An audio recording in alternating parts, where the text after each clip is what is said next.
Coming up, Nick Saban gets dragged over his comments about UCF, and Jake Fromm gets a little Heisman love. We'll talk about it all next, right here on SEC Country Live.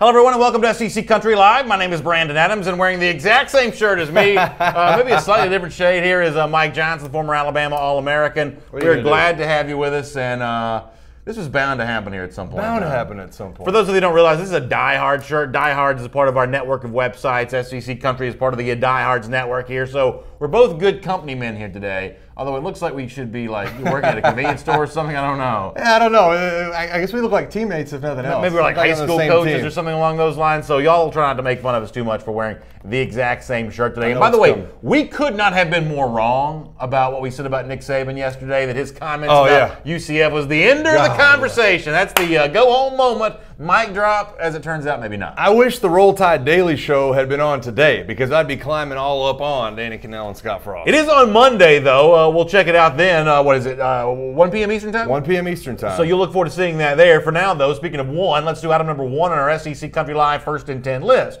Nick Saban did talk about UCF's national championship claim to USA Today this week, and we showed you the quote yesterday. I think we have it to show it to you again here right now. And for me, I thought this was a pretty good retort from Saban for the bogus national championship claim from UCF. What Saban told George Schroeder from USA Today is, I guess anybody has the prerogative to claim anything, but self-proclaimed is not the same as actually earning it. And there's probably a significant number of people who don't respect people who make self-proclaimed sorts of accolades for themselves. That was Nick Saban via USA Today there. So I thought that was a pretty good response.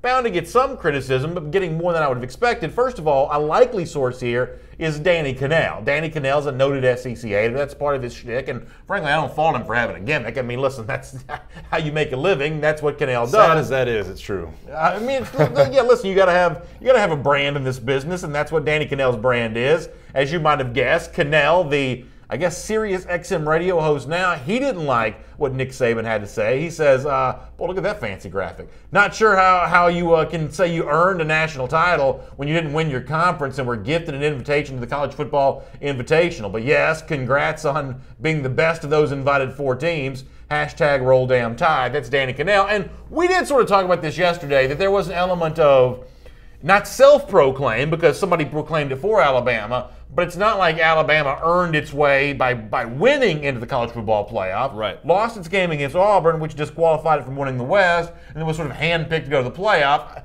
As I told you yesterday, I don't think that's a totally insignificant argument from Danny Kanell there. I don't think so either. And I think we're talking about a couple of different things here when we talk about this argument. And listen, you can argue over whether or not Alabama belonged in the playoff. The fact of the matter is the national title was earned, right? I mean, yeah.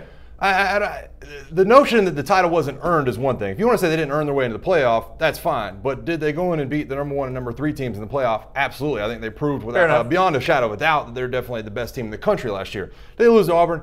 Absolutely. Did the way the schedule works out and the way the divisions work out, did they get a chance to kind of face Auburn again? They did not. And so I understand where Danny Kanell is coming coming from to a point. But I think I look at Danny Kanell and I say, listen, if you go back, and we covered this last year, Danny Kanell projected Florida State in his number 4, right. I think it was number 1. I think he had Florida State being number 1 going to the playoff last year. And so, listen, they didn't know what they're into the bargain, and it is what it is. And Florida State wasn't very good last year. So there's so many different angles, and I understand what Danny Kanell is trying to say. It's falling on flat ears. I think the Bama hater, though, might point out here that that's the second time Alabama's been given the benefit of the doubt, a national championship earned after not winning the SEC, and that's a bit of good fortune that doesn't befall much of the rest of college football. That's what the Bama critic, in this case Danny Kanell, is going to bring up. I've always understood it more in the BCS era when you say, boy, they shouldn't have gotten a rematch against LSU. Because I understand that. I think, listen, coming from the same division, if you want to make that argument, that's fine. I think the eyeball test proved that Bama should have been there.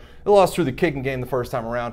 But if we're going to go back to they didn't win the SEC, well, in both of those years, they beat the SEC champion in the national championship game. And so that's always the argument that I tend to come back with whenever we have to talk about that kind of thing. Now, someone else that's sort of ripping Nick Saban here today for what he said about UCF is the former coach of UCF, now the head coach at Nebraska, Scott Frost. He was speaking to a local TV station there in Lincoln. He's asked about this, and even though he doesn't necessarily support UCF's claim of a national championship, he also thinks that Nick Saban's boss, Alabama, has been guilty of maybe embellishing on this subject before, too. Here's Scott Frost talking to a local TV station in Nebraska. I think I'm on the record enough with that kind of stuff, but Alabama's probably got one or two championships they claim that weren't necessarily recognized by everybody. I mean, to me, it is true, and even though I don't really love Scott Frost, I think this blow does land on Saban's chin here a little bit, that the 17 on that helmet, that's not exactly the most easily substantiated 17 when it comes to the national championship. That argument is as old as the University of Alabama is. And I think what was interesting about it to me is, I didn't pay a ton of attention to college football when I was younger, but I'm pretty sure when I was 10 years old, there was a split national champion, and Nebraska was that national champion back in 1997. Sure. It was Nebraska and Michigan. So I understand it. Man, listen, you're going to come from off in different directions. The fact of the matter is, whether it's 17, whether it's 12, whether it's 14, whether it's 10, take off 5 and it still moves you down to number 1 in the country. I don't agree with all the national titles Bama has. I think almost all Bama fans look at it and say, boy, this one's embarrassing or that one's embarrassing. There's a number of undefeated teams in Bama's history they don't claim. I think that every school kind of has something like that in their history as far as national championships. And here's the thing, I would think that even, die-hard, long-time Alabama fans would probably agree with. Had they known then that the Saban era was coming, they wouldn't have claimed all the national championships they claim. Because what Saban's doing right now, and he may be in the midst of doing for many years to come, is racking up a whole bunch of unearned, undisputed national championships. Even if some of them came at the hands of a season where you didn't end up winning the SEC, there is very little to dispute about these national championships that Saban's piling up here. And it's almost like Alabama's behavior in the past cheapens some of the legitimate accomplishments that Saban's a part of right now. Yeah, it stinks. I mean, it honestly does, because we're going back 50 years and being like, 1963, I understand it. Listen, I do. I'm a Bama guy. I don't look at it and, boy, that was a good team. I'm not going to stand on that. It is what it is. I think that too many times do people say, boy, there's only this many AP titles. Well, the AP came out in 1937. Right. Well, boy, there's only this many SEC. Well, the SEC started in 1933. Yeah. So there's so many different ways to look at it. I don't know what to make of national titles before 1950 more than anybody else does. I just know that in the playoff and in the BCS era, I think Alabama's earned most of their titles. Malachi Morgan on Facebook says, it honestly feels like these kinds of comments are the only thing that keeps Danny Cannell in the media. He knows everyone will start talking. It's a joke. I mean, listen, there is something to this in the media. I mean, how many people are trying to do this college football thing for a living? Think about the guys Cannell used to work on ESPN. For the most part, all they say comes in one ear and out the other. At least Cannell is somewhat memorable in the fact that he never misses an opportunity to sort of bash on the SEC. That's a job. Yeah, it definitely is. That is a gig. I think where it kind of falls on flat ears, and this is where it dates back, because I've said this about the UCS thing all along. The UCF kind of self-proclaimed national title all along. I didn't think it would be this big of a deal. Congrats to them for keeping it in the media and in talking points this long. I mean, it goes to show you about off-season college football. But there's been so many other teams. There's been Boise State. There's been Utah. There's been TCU. There's been a number of other teams that have gone through the same situation and just said, listen, we have an undefeated season. We're going to buy rings. We're going to recruit at a high level. We're going to move into Power 5 conferences. It just doesn't seem to be the route that UCF wants to take, and I think it cheapens their season to an extent. Jamie Blanton says about the notion that Alabama's won national championship without winning the conference. He says, who cares? One self-proclaimed, one handed out berth. Stop giving both unearned sides attention. None of that matters, BA. It's a 14 playoff conference and at least a division champ matters to get there. And to the point that Mike made, and this is obviously personally painful for me, but it's also a difficult point to argue with. When you beat Clemson and Georgia within the same week, or in an 8-day span, that's a pretty significant accomplishment right there. Yeah, it's hard to knock back on that, and that's why I hate the term wasn't earned. I think that just cheapens everything. If you're going to say it's not earned, then fine. If you're going to say you have to win a conference championship, then Notre Dame's never going to win a national title ever again. Notre Dame is just, they can't do it. They don't have a conference to play in. And so I don't think that's one of the specifications. Listen, we can have the argument about playoffs all day long. Do I think the playoffs need to be expanded? Maybe. Do I think it needs to be 6 teams or 8 teams or, however many teams? We can have that conversation another day. The fact of the matter is that Bama went into this season knowing what the stakes were, losing one game and being able to beat Clemson and Georgia. And that's why they had the trophy. Well, let us do item number 2 here on our SEC Country Live First and 10 list. And some interesting love here for Georgia quarterback Jake Fromm in comparison to some other SEC quarterbacks. And it's been kind of fun for me, and I know I always like this stuff a little bit more than you do, to watch how some of these rankings unfold this time of year in terms of the sort of common opinion of people around the country. You know, who has this SEC quarterback on top of the pecking order? Who has this SEC quarterback on the top of the pecking order? Well, Chase Goodbread, who I think of as a really good writer from NFL.com, was doing his list of most likely Heisman winners here in 2018, and not at the very top of the list overall, but tops among the SEC. Chase Goodbread had Georgia quarterback Jake Fromm, the 6th most likely winner of the award, according to what he wrote at NFL.com. Here's why Chase feels that way. A year ago, there wasn't any thought that Fromm would even be the Bulldogs' starting quarterback. Now he's a no-brainer for Heisman candidacy after a huge freshman season that nearly lifted UGA to its first national title since 1980.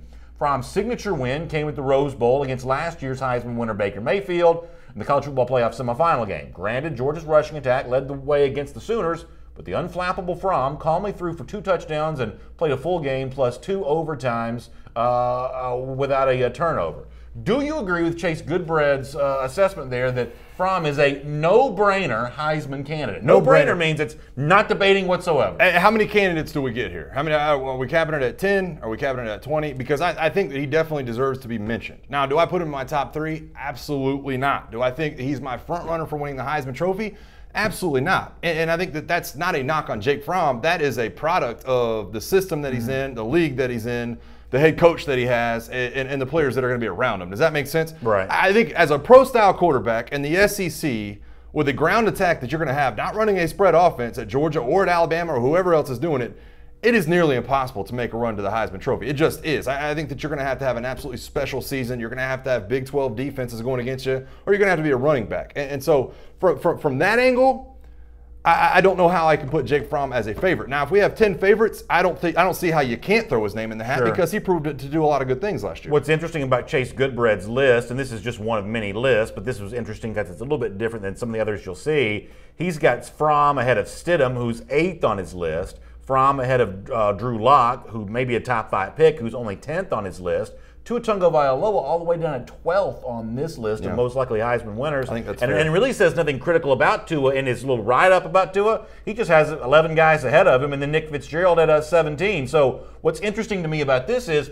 he's got Fromm listed ahead of all these other SEC quarterbacks. Is Fromm more likely than these other SEC quarterbacks to win the award in your mind? It's hard to say.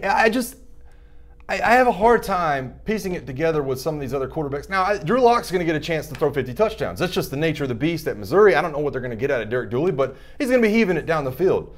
Jake Fromm's not going to be asked to do that. And I know that a lot of Bama fans think Tua's upside is crazy. He's got all this good wide receiver core. He got a great, should be a good offensive line. I don't think he's going to have the chance to do that either. Yeah. And so to put either one of those guys in that category, just the way Nick Saban and Kirby Smart run their football teams, they're not going to be throwing the ball over the field. Let me give you a different perspective on this. These are actual betting lines available at BetOnline. You can go bet on these. Now, these are still illegal. Don't let the Supreme Court fool you.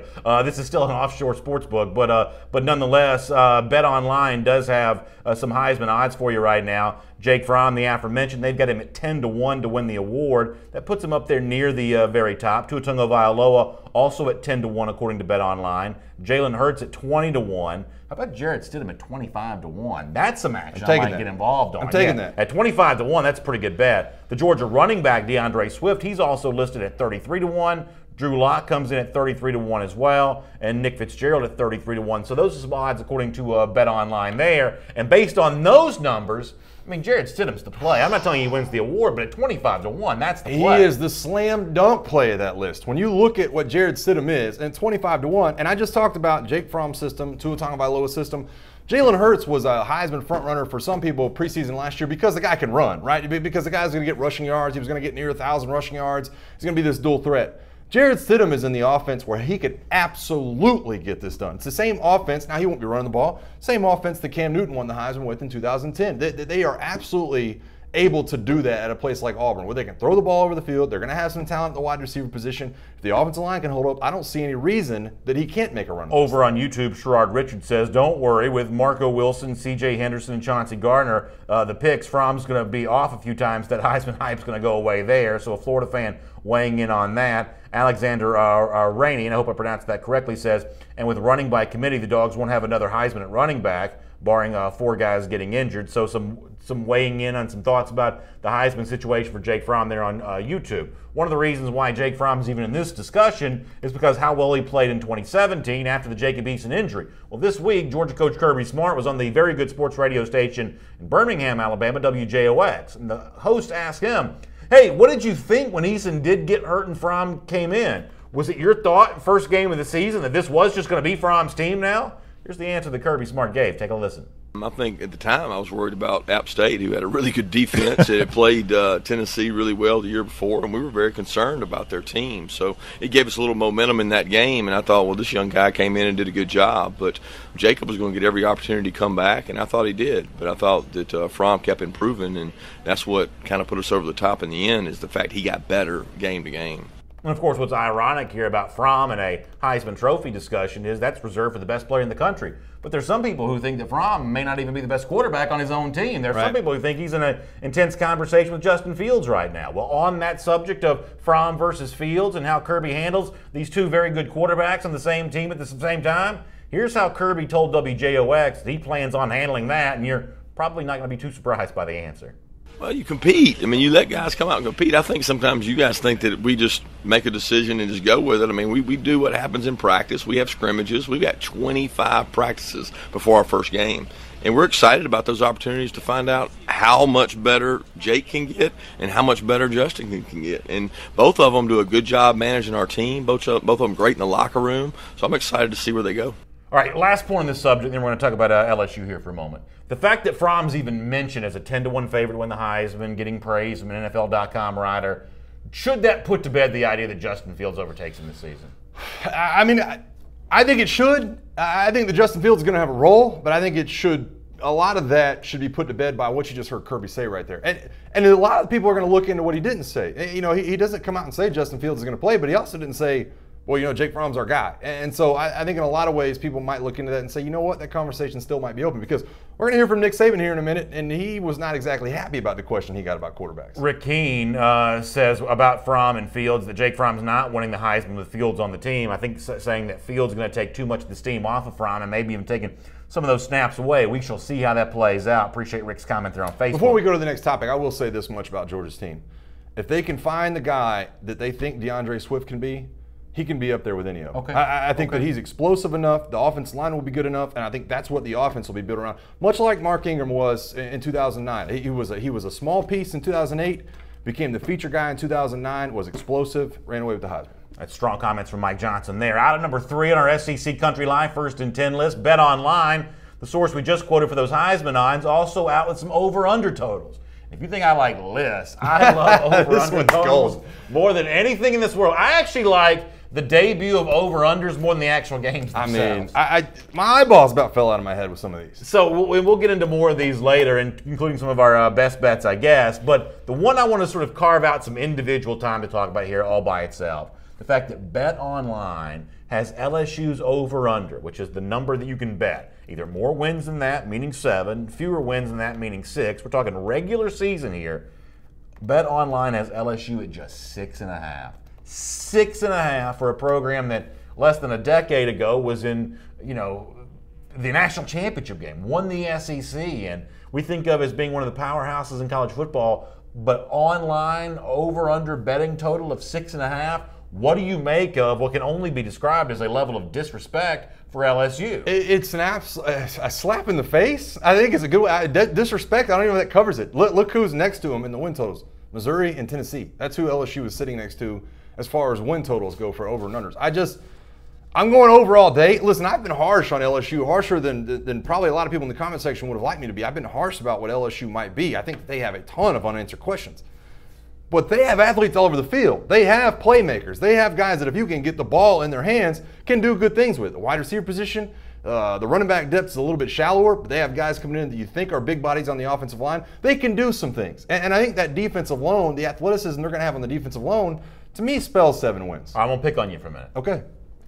You can't be over on LSU, Florida, and Mississippi State. Okay. You can't be over on. Fine with that. You got to be under on one of those. You got to be under on one of those three teams because Florida plays Mississippi State and LSU this season. Obviously, LSU always plays Mississippi State. Right. That's the problem that LSU has is that it's got some swing games at Florida. Now, I've said before that I think that's a game that LSU can win this season. Mississippi State, that's a team that beat up LSU pretty bad a year ago. To get over that hump of 7 games, you sort of need Mississippi State here, do you not? I mean, the issue you're going to have making a strong case for a strong over on LSU is, and could I see them go over a 6.5? I guess I probably could, but not. I don't see him flying over. Right, I don't you're think, not seeing him at sailing. 10, right? I don't see him sailing over it because you'll talk up Florida. You've talked up Mississippi State a little bit. At least there's plenty of people who do talk up Mississippi State. They can't all be over. Right. They can't all be. Somebody's got to lose some games for some of these teams to win some games. I think that I feel comfortable in looking at the schedule. And by the way, these are just regular season schedules. These don't include you don't include bowl games. No postseason. So these are just regular season. These are out of 12 games. I think mathematically it's okay for me to say Florida wins 8 games. I've been on that one all year. Okay. Florida, I think, is an 8-win football team as we sit right now. Mississippi State at 7.5. A lot of people said, boy, this could be a 10-win team. I'm putting them probably right there at 8 as well. I just have a hard time looking at what LSU is. And I know they've got a tough schedule. Listen, Miami, Bama, Georgia, I mean, you name it. It's going to be a tough schedule. I just have a hard time not thinking they can get to at least 7. I think that's tough for me to look at. Ty Pham, and I hope I pronounced that name correctly on Facebook, says strength of schedule for LSU is tough according to the preseason rankings. That's going to be true anytime you're already playing a rugged SEC West schedule. Your non-conference game is Miami. Your crossover stuff in the SECs includes Florida. I don't actually remember. I guess it's I don't remember the other game. Their crossover game? Yeah, it's Georgia. I sit there going, surely he's not talking about LSU's crossover game. I got a lot of stuff going on over here. Yes, that's one of the dumber things I've done on this show. But when your crossover games are Georgia and Florida, that's going to be pretty tough there. That's tough. So I agree with Ty here on this, is that one of the arguments against LSU is just the overall strength of that schedule. I agree. I mean, I understand. Listen, I'm telling you guys, I've been hard on LSU. I say it all the time. Ed Orgeron's got to get this thing turned around. They've got to probably get to 9 wins, I think, if you want to be comfortable if you're Ed Orgeron.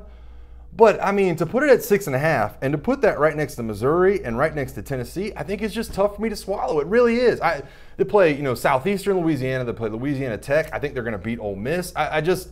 You go down the line, and I think they have a chance to win a lot of these games. Bo Molinari says, y'all have Florida blinders on. You somehow think they're much better than they are, same as you think Jimbo was great at FSU and give him no credit at A&M. I think he's talking about other people, because I know he's not talking about me. Because he knows that I love Jimbo Fisher. But I will say this about Florida, and y'all know that, goodness knows, I don't have any Florida blinders on.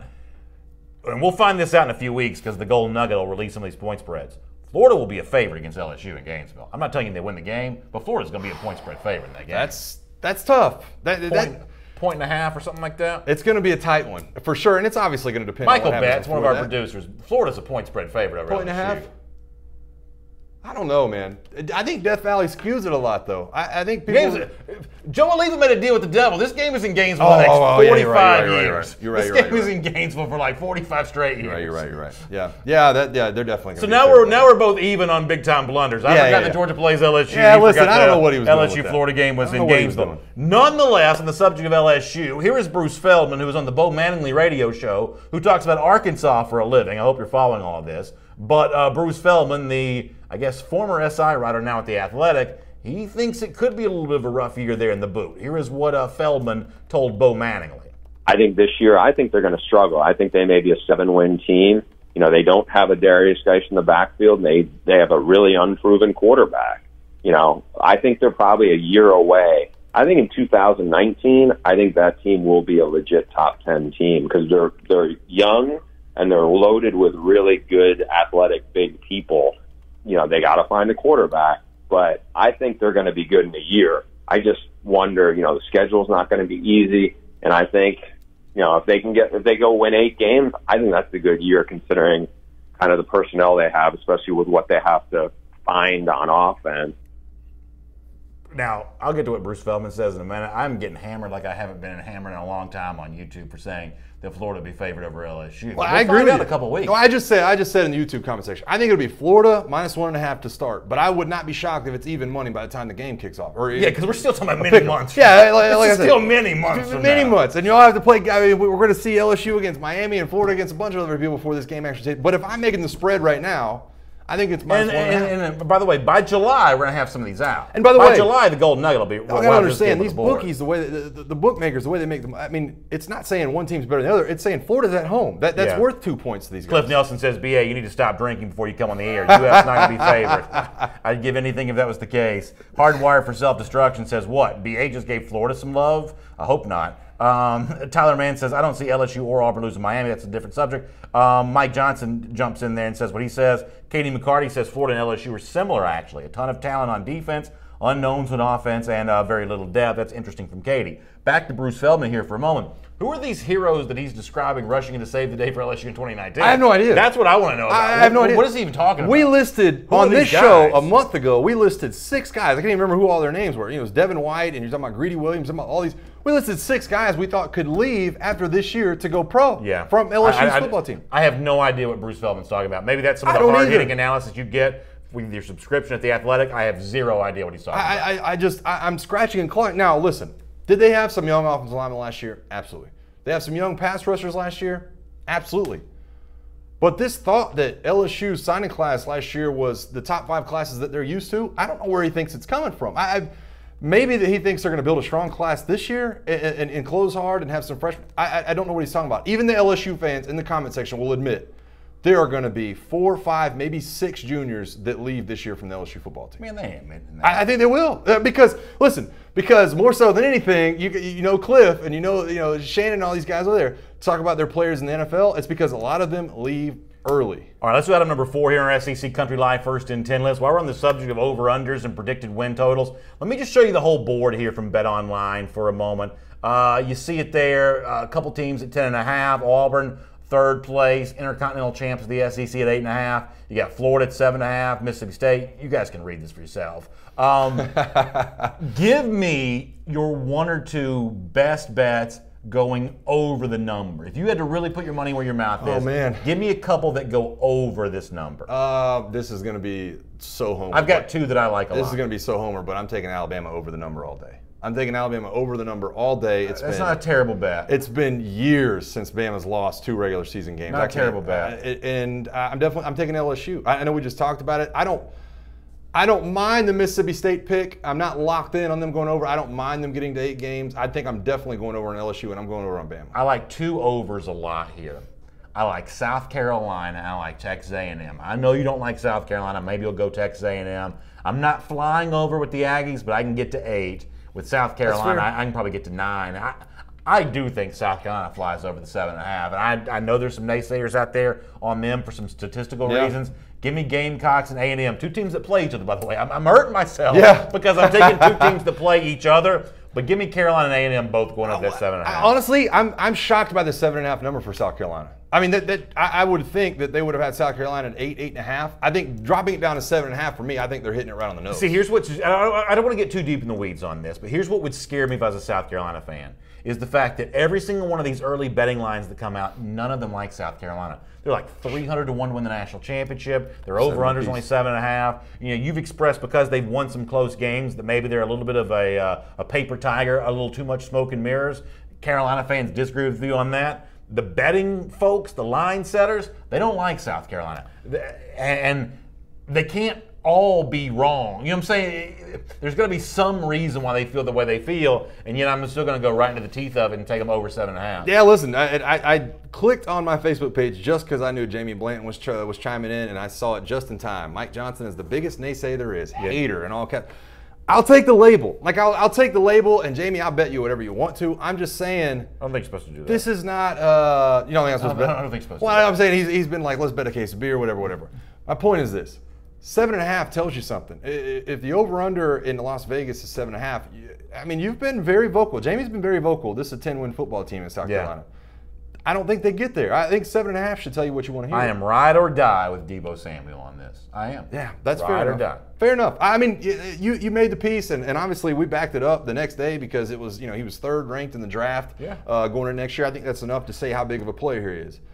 But I don't think it should take Deebo Samuel. I think your core has to be a lot better than that. I think your offensive line and your defensive line have to be a lot better than that if you're looking at 10 wins. All right, let me go do item number 5 here, the exact opposite. It's on our SEC Country Live 1st and 10. Let's put the same graphic back up. Let's talk about some unders. And I got to tell you, I love 2 of these. And I'm pretty sure you're going to be able to guess which 2 I love. I feel very strongly about 2 of these, but I'll let you weigh in first. Yeah, I'm definitely going with the Tennessee under. Yeah. I'm loving That's the Tennessee under. I've got a home run for Jeremy Pruitt in year 1 if he gets to 6 games. Yeah, if he gets to bowl eligibility, it's not happening. It's an absolute home run. And I'm trying to think which one you're going to say, but I'm going to also go with Missouri at 6.5. I'm going Florida and Tennessee. You're going Florida. I think 7.5 for Florida is way too high here. I've got Florida at 8 wins. I can't say that I've got them at 8 wins, and I think that that's attainable with the talent they have. And I don't want to get too into the weeds here on this, but what we did not put up on this screen right here is that if you actually go bet an over-under, there's what they call juice on one side or the other. It costs a little bit more to bet one side or the other. And on Tennessee and Florida, there's a heavy juice on the under here, or at least a significant juice. In other words, they're a lot closer to a 6 than they are to a 7. Florida a lot closer to a 7 than it is an 8. I think the writing's on the wall for both Florida and Tennessee here. And by the way, it's one of the reasons why I do like South Carolina, because I'm taking a stand here against the Vols and Gators. Yeah, I think that's just where we split ways on the South Carolina issue, talking about a team that I don't think is going to be as good, and you do think they're going to be good, and I think that's where the Florida thing kind of tilts. James Ackland on Facebook says that I'm such a hater. Of course, I'm going to go against Florida. Scott Brown says, oh, you're crazy to think that Florida's going to go under. If you're a Florida fan, here's the great thing. I could not be more clear about my opinion, so that gives you a great opportunity to come back and rub my face in it when we're wrong. And Florida may be good enough to rub my face in it by the end of October here. I mean, if some of y'all got your way, that's exactly what would happen. So at least take it as I guess, a comforting notion that I'm going to be very clear about my opinion. I'm going to continue to restate that about what I think about the Gators this upcoming season, and I will be sitting in this spot this fall to take my lumps and get beaten up on badly if it goes the other direction. That's what I've always said is the beauty of this show, though. You're a Georgia guy, I'm a Bama guy, but by no means do we not read you guys' comments and absolutely comment on the fact that what y'all think about this Florida football team or any other team. I mean, we got a ton of people in here talking about Auburn right now. We got a ton of people talking about Florida. A lot of people going back and forth on this, and it is a lot of good conversation. All right, let's do some YouTube comments, and we'll get ready to move on here. Let me see if I can pull these up a little bit more. Let me hop in. Matt Todman says Tennessee closer to 5. James Ackland pointing to the Gators saying we have 17 starters back in front. Chili Vic brings up a good point. He says, I'm not saying Tennessee's going to be great, but the new quarterback, he's obviously referencing the Stanford transfer, Keller Chris, can change things. I mean, that is the one thing that would get me, getting that little lump in my throat here about being wrong about Tennessee if Chris comes over and he's lighting the world on fire. But, people would say, well, if he's so good, why is he transferring? That Costello kid, he's good. That dude at Stanford's good. Now, he was hurt this spring, but that's a good quarterback. So it's not necessarily a knock on Chris that he's not that starting quarterback for Stanford, which is a good quarterbacking program. Well, I've told you my concerns about the Tennessee football team and about Keller Chris. The thing with me with Keller Chris is the offensive line's not going to be very good. Even with Trey Smith back, now Trey Smith adds a ton of value to that offensive line. But even with him back, the offensive line doesn't seem to be very good unless they take a ton of strides. By the way, I will admit this. Tennessee's offensive line took a ton of strides in the spring. Look, 10 times better than I ever thought they would. But with a pro-style quarterback, and you're not really sure how good your running back core is going to be and who's the wide receivers emerging, obviously Jennings up there, I'm not sure on Keller Chris yet. Alexander Rain says Florida's going to be bad, but Tennessee's going to be worse. Steve Weaver says at least there shouldn't be blowouts for Tennessee. And that's kind of an interesting thing for Jeremy Pruitt. Are you going to judge him on that, or is that too much of a sort of moral victory for new coach Pruitt to fight teams hard, show a little spark against Georgia, even if you ultimately lose the game, show it a little spunk against Alabama if you ultimately lose the game? You going to give Pruitt some credit if he can play close against some of these big boys? Absolutely. I will absolutely give him credit if he's able to get these games, because that was, to me, you guys know that have been watching the show for a long time. In March last year, I was telling y'all Butch Jones had to be fired. You don't lose games the way he had been losing them and get fired. Even in Nick Saban's first year at Alabama, I talk about it all the time. Went 7-6. We never lost by more than like 12 points that year. It just didn't happen. It did not happen under Nick Saban. You got to be able to fight. I think Pruitt will get that done. Item number 6 on our SEC Country Live First and 10 list. And by the way, as we transition, talk some Alabama Crimson Tide, I'll remind you that coming up on Monday, 1 p.m. Eastern Time, 12 p.m. Central, the debut of Roll Tide Daily. Mike Johnson's show talking about the Alabama Crimson Tide each and every day. A format very similar to what we do here in SEC Country Live, except you don't have a blowhard like me ruining everything. Mike gets to talk to Tide fans. That's going to be a lot of fun.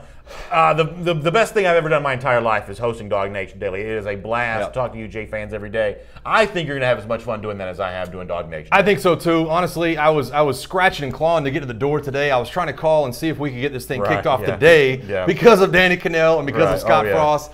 We're going to be the home of the homers. I'm going to let that thing dig on Monday. That's going to be awesome stuff. And one of the things that will probably come up on the show next week is some of what Nick Saban talked about this week. He's at the Regions Celebrity Pro-Am, which is at, I think it's Greystone Golf and Country Club there in Hoover. Have you ever been to the Regions before? It's a great, great event. I had a chance to go there a couple years ago. It's a senior tour event, or as they call it now, PGA Tour Champions. And the coaches played in the Celebrity Pro-Am. It's actually really fun. Well, Saban, while playing there, also took a moment to meet with the media. And as you might imagine, in the middle of some questions about his golf game and Justin Thomas, the #1 player in the world from the University of Alabama, who's Saban's good friend. There was also some football talk there as well. Saban was asked, you told Chris Lowe from ESPN, you might play 2 quarterbacks here this season.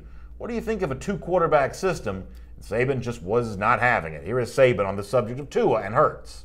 No, I haven't getting him in any spot, right now. So, we got 2 guys competing at the position. I'm not going to speculate on things that may or may not happen. We have a lot of choices and decisions and things that we have to make. So we're not going to really answer questions that are hypothetical in nature, which you seem to love to answer. I think that Saban uses an interesting word there. But before I tell you about that, it's kind of funny. I had to boost that audio up just to be able to play it because Saban's at the golf tournament. He's using like a golf voice. Like if you go back and listen to it, he's got a whisper. Mark Burnett and Christopher Walsh and those guys had done some video of this. Saban's kind of talking in that golf voice of, hey, he's looking at 11-foot putt here for par. Let's watch and see what happens. He's got that golf voice going on. That's the way Saban's talking. I had to boost it up a little bit to be able to hear. But he uses the word hypothetical about the possibility of a 2-quarterback system with Hurts and Tua. I'd say in response to that, the only way you're getting this as a hypothetical is if you're assuming that Hurts is not coming back. Yeah. I mean, as it stands right now, you should have Tua and Hurts. Are you hypothetically saying that you think you might not? I thought that hypothetical was kind of an interesting word to use. Hypothetical was an interesting word. I think the more interesting part for me was that Saban goes, boy, it's not really something I've thought about. Are you? Right. What? Right. Nick, Coach Saban, whatever you want me to call you right now, look me in the eyes and I'm going to apologize to you for saying this. You're a liar. Of course. He's thought about every possible scenario from that football team from now until 2030. I mean, this guy thinks of every detail. He thinks of everything. So for him to say, well, it's something I haven't really thought about, a hypothetical, it's just not true. Nick Saban has it all mapped out. He has all his plans. He has all his contingencies. He has every quarterback he would possibly reach out to if Jalen were to leave. And so I think that it's definitely something he's thought about. I think it's definitely something he's ran past Danny Enos and Michael Locksley, maybe even Tua and Jalen themselves. I guarantee you he's talked about it with a number of people. Yeah, in a lot of ways, Tua and Hurts is the Laurel and Yanni of the Yellowhammer State right now. I think that's probably fair to say. And, the one thing that Saban can't say in that interview, you call him a liar. You don't call him a liar, but you said that this is not telling the truth. And I understand where you're coming from on that. But what he really can't say, and you and I both agree, even though that, I'm obviously, hopeful that, this turns into a controversy, Alabama can play either of these 2 guys. They can play them half the game. They can play one guy half the season, the other guy the other half. You just said that you thought one of the best over bets in the entire SEC slate was Alabama going over the 10.5 in the regular season. Until you play the Iron Bowl, it really does not matter who you play at quarterback. And at that point in time, you got 11 games to figure this out. I think there's tougher games. I understand, and I've said that a number of times. I think there will be a point in the season, though, where one of these guys needs to lead a comeback. And that's when you're going to find out who truly Nick Saban trusts in that situation. Now, Jalen Hurts has led a comeback against, not a comeback, but he's led a couple of drives against LSU. He's done some good things against, LSU and Mississippi State. He's led a comeback against Mississippi State. If you get to those games against LSU, which, by the way, is always a tough game for Bama. I know we just gave him a 6.5 number. Always a tough game for Bama.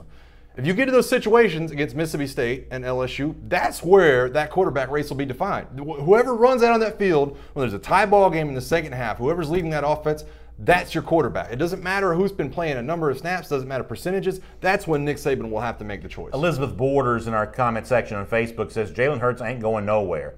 Here's the only problem with that.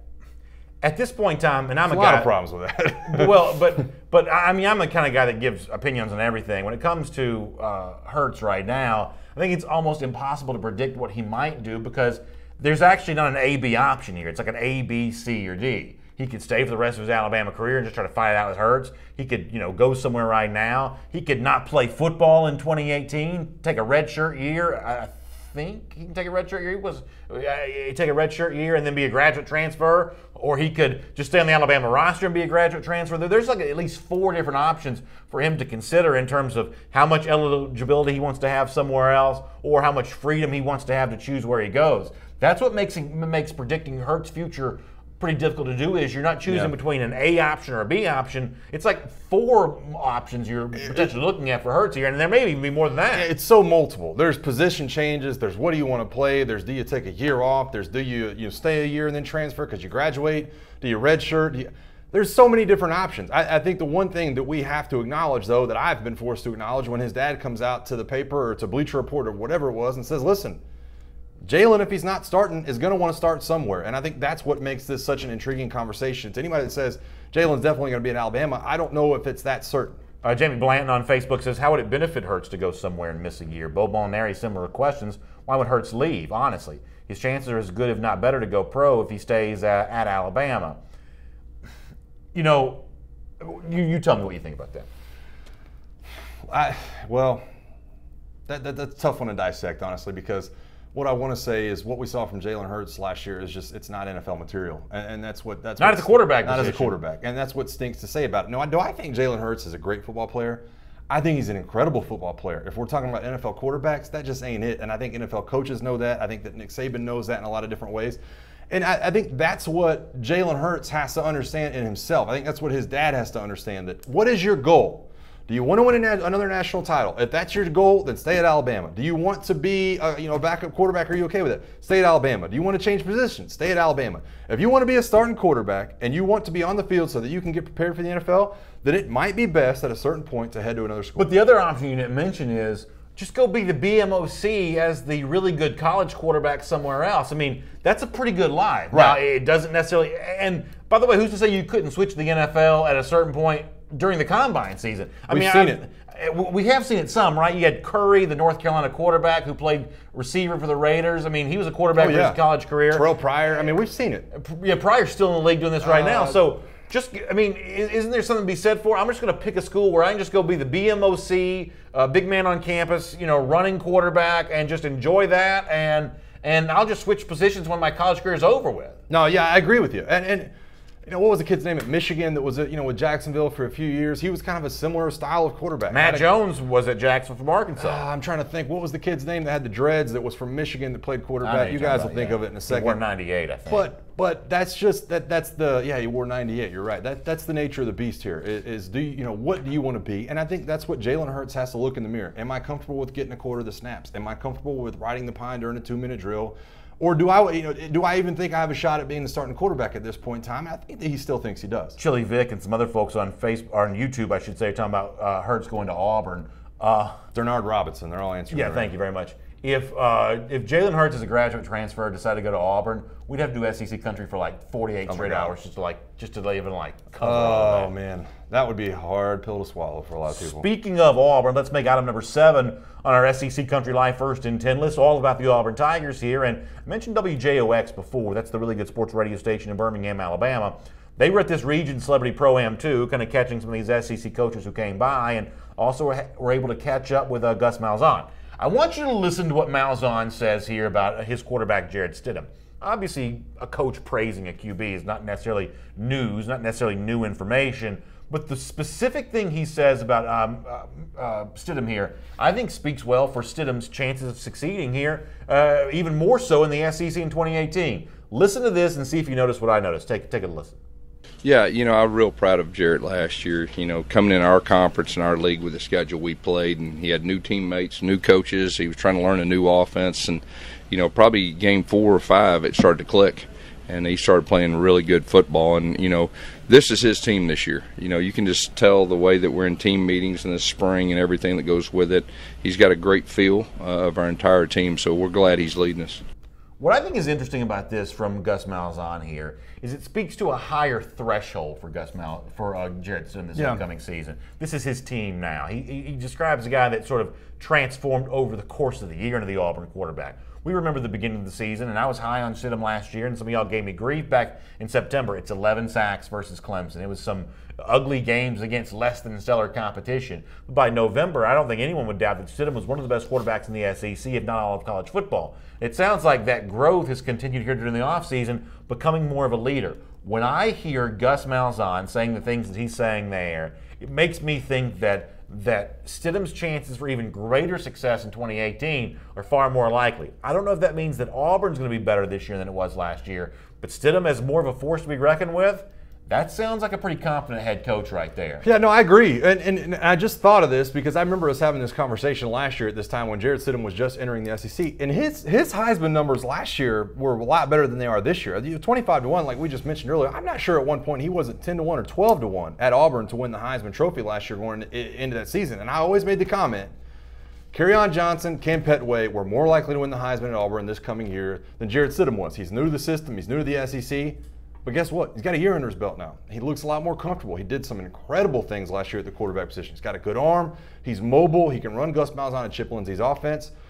I think you listen to what Gus Malzahn's saying right there, and it sounds to me like Jarrett Stidham is going to be a much more settled-in quarterback this year, and I think that's scary for a lot of opposing defense. Cliff Nelson on YouTube says Stidham in obvious passing situations is not good, and while I'm not an X's and O's expert, the one thing I do know about the Art Briles offense that he learned from at Baylor, one of the hallmarks of that offense was, to go along with Cliff's point here, Baylor was famous for throwing on running downs and running on throwing downs. Yeah. They were an off-balance type offense, and maybe that's some of the stuff that Jarrett Stidham, I would argue that no quarterback in the SEC truly excels in obvious passing situations. I don't think so. Fromm got beat up in some obvious passing situations a year ago. You know, Jalen Hurts, they tried to avoid that kind of stuff with him. You know, I think that's a blanket you could pretty much cast over the entire SEC. If you're in third and really long, then the opposing defense is going to pin its ears back. Well, I actually agree with the comment, but I agree for a different reason because I don't think it's so much Jarrett Stidham that didn't excel in third down situations. I think it was Chip Lindsey and Gus Malzahn.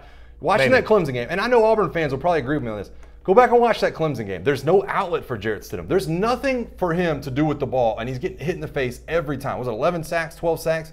He's getting hit in the face every time. There was never an adjustment made. There was never a back flaring out of the backfield. There was never a check down. It was like, hey, I'm either going to throw it 60 yards or I'm going to get sacked. And there was no gamesmanship in the middle of that game. Your buddy MJD on YouTube says, I think Auburn loses 3 regular season games. You're giving Auburn 3 regular season losses. I am. Yeah, we've talked about that. No, you and I crossed this bridge. I think they're losing to Washington, and I think they're losing to Alabama, and I think they're losing to Georgia, and there might even be another one thrown in there. We've talked about this. Yeah, we've talked about this. You got $7 million Gus Malzahn the year after signing that extension, going 8-4. I do. I mean, in the regular season. I have them at 8.5. I think is the perfect win total, and that's what they were just at. I've got them losing to Washington. I've got them losing to Alabama and Georgia, and I wouldn't be shocked if there's another hiccup because we've seen the hiccups come from Gus Malzahn. They don't have Kerryon Johnson, Ken Petway. They don't have the offensive line they had last year. They've got a couple of injuries at wide receiver. I'm going to be called a hater.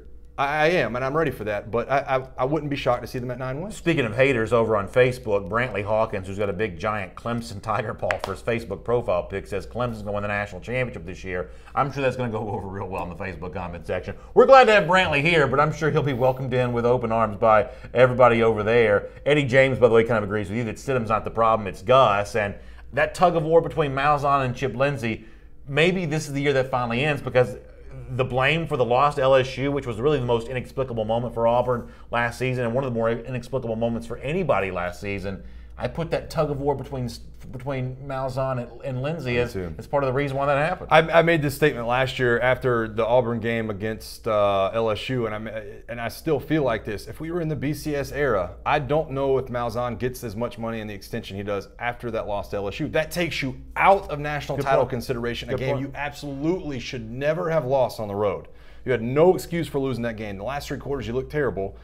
If this is not the playoff era where you get a chance to climb back into it with 2 losses, and this is just the, that era where the BCS where you can only lose like 1 game, Malzahn looks a lot worse last year if that were 5 years before. Bo Molinari says, be bold, gentlemen. Let's hear you guys predict an award for Nick Starkel, the Texas A&M quarterback. My award for Starkel might be most handsome backup because I think Kellen Mond a handsome start.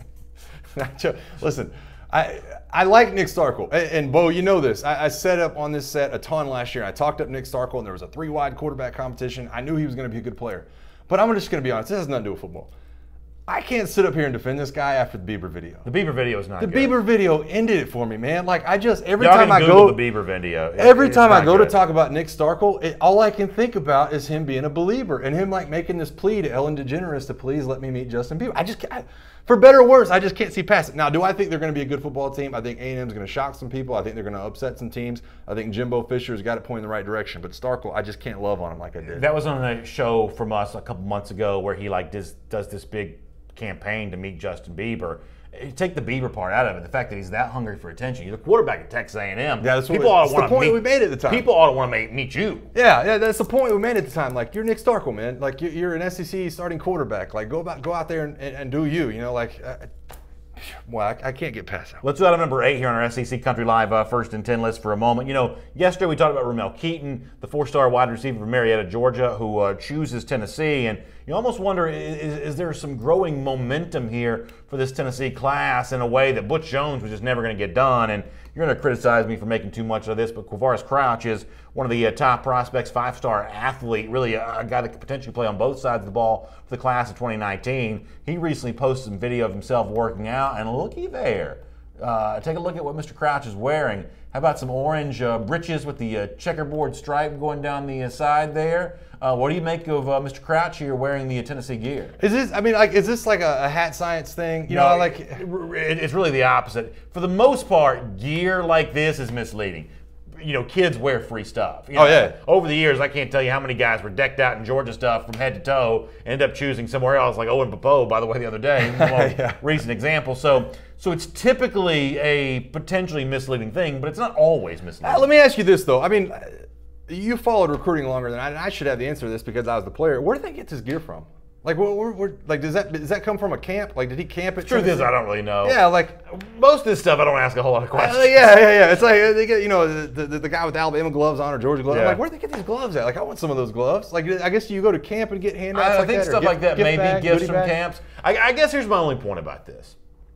Quavaris Crouch is not wearing Tennessee shorts if Butch Jones is still the head coach of Tennessee. No, I agree. And Quavaris Crouch may not go to Tennessee. I know Alabama's chasing him hard. Georgia's trying to get involved, and there is some debate about is he a linebacker, is he a running back? You know, that's certainly fine. You figure that out later. Yeah, it's incredible. Just get the guy on campus. The guy on campus. You want to be the coach trying to decide that, but whether he goes or not, this is the example of Jeremy Pruitt's impact on recruiting. I agree. That kids are just more interested in Tennessee. Now, Pruitt's got to win with those, and he's doing some of that right now. But that's the whole point of these, this video and these shorts. This is not the kind of thing that recruits were wearing a whole lot last year. The Butch Jones trash can was not a popular ornament for a lot of recruits, but that Tennessee Power Tee looks a lot better to 5-star guys than it used to. I agree, and I think that I'm going to be saying this way ahead of schedule, but Pruitt's trying to make Tennessee cool, right? I mean, he's trying to make it to where it's cool to go to Tennessee, to build on something. I think Kirby Smart has successfully done that better than anybody we've seen in a long time, right? He made it cool to go to Georgia last year. You wanted to put that Georgia hat on signing day. You wanted ESPN to be, oh my God, they've got another guy. Pruitt's trying to do that, and I think this is just a very, very small indication that that's the direction he's heading. Seth Rayburn says about the Quavaris Crouch shorts, it's more telling than it is misleading. Tennessee will be back. Get over it.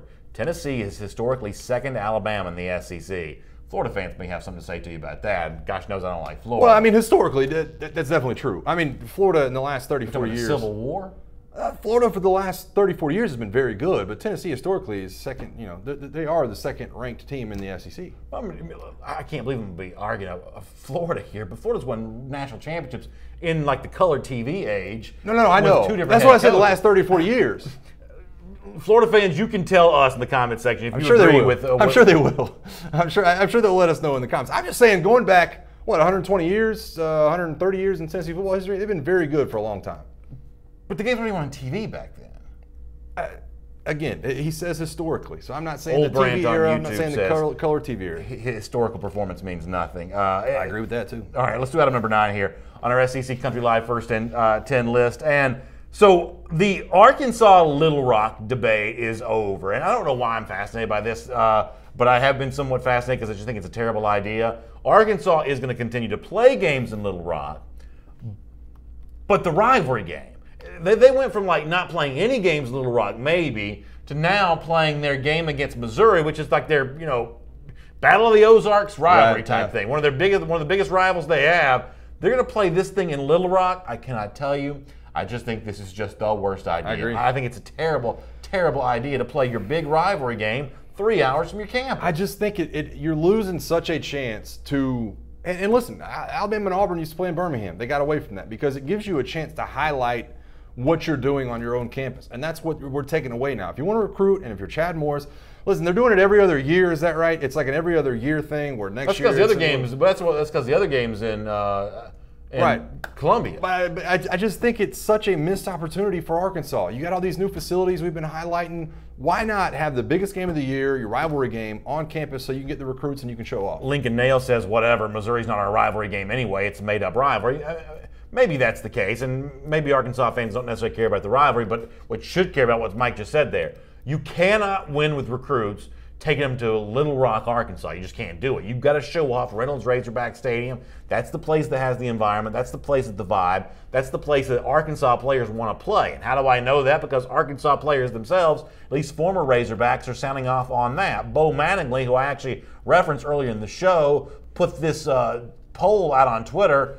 He says, basically saying, what should Arkansas do in Little Rock? Well, Bijan Jackson, a former Arkansas player, kind of fires in on this, saying many fans are ready to be done with Little Rock. I can tell you firsthand, the players hate playing in Little Rock. It's time to be done with it. Now, some folks, have an issue with him, but Bijan doesn't back down on this. That he thinks it will happen. They'll stop playing there eventually. Obviously, the latest announcement seems to not be moving in that direction. But that's a former Arkansas player says the Arkansas players don't like doing this. And on this issue, I got to side with the players. No, I can't imagine how you couldn't side with the players on this.